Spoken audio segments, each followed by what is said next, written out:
All right, a thought experiment.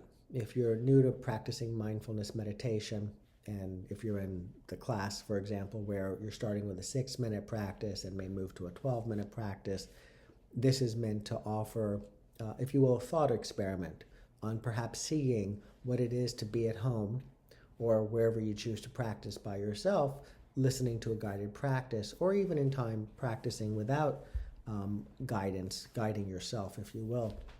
So imagine, and if we could do this, maybe we would. Day one of the project of doing a mindfulness practice.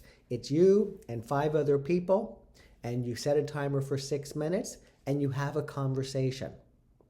Now, that probably would go relatively quickly. It could be enjoyable. It would be interesting. At times, it could be exciting. At times, you might be a little bit thrown off by what somebody's saying, engaged, participating, contributing, questioning, adding to, etc. Day 2, one person leaves. Now there's 5 people, including yourself. Very similar. Then the next day, 4 people. Then the next day, 3 people. Then the next day, 2 people. And then it's you. Okay, so we're jumping ahead when you sit and you do your practice, say at home.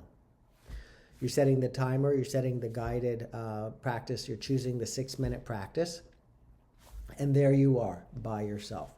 It seems so different from what we're so used to, which is being in conversation and being with other people, that we almost don't know what to do with ourselves. But here are some considerations.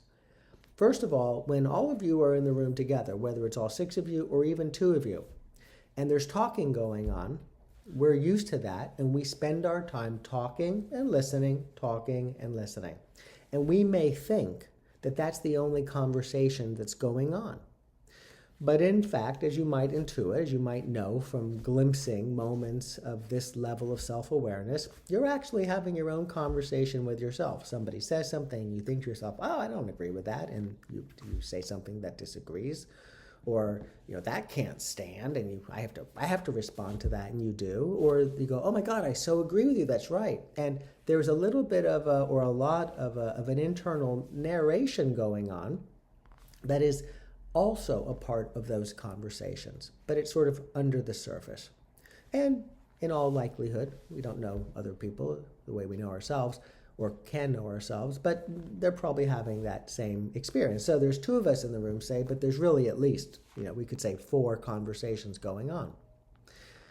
So when we get to the point where it's just ourselves, it's actually not just ourselves, because it's ourselves not having somebody out there to talk to, but still having the conversations in here. And those conversations, just like with other people, are conversations that involve thoughts. They have a feeling effect on us. It influences how we feel, and it affects the sensations in our body. Just as if somebody says something that you totally agree with and you love hearing, you're going to feel a lift in your mood, and you're going to, feel energized. And similarly, if somebody says something you totally disagree with, you might actually have a very similar effect of engagement. Or if somebody says something that's very touching and moving, you might feel a little, melancholy or sad and feel it in the body. Well, now it's just you, but it's very much a lot of internal narration going on. Not internal narration of necessarily isolated to just sitting there by yourself, but actually a current of thoughts and feelings and sensations that have been sort of conditioned to play in our minds. And now we've removed a lot of the confounding variables, so it's just us and our internal experience.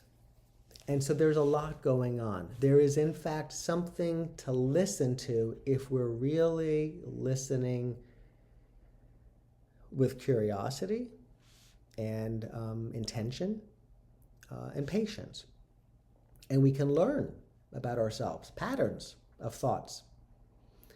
And we can notice and have deeper realizations about the nature of even our own thoughts. For example, some of the thoughts we have just simply aren't true.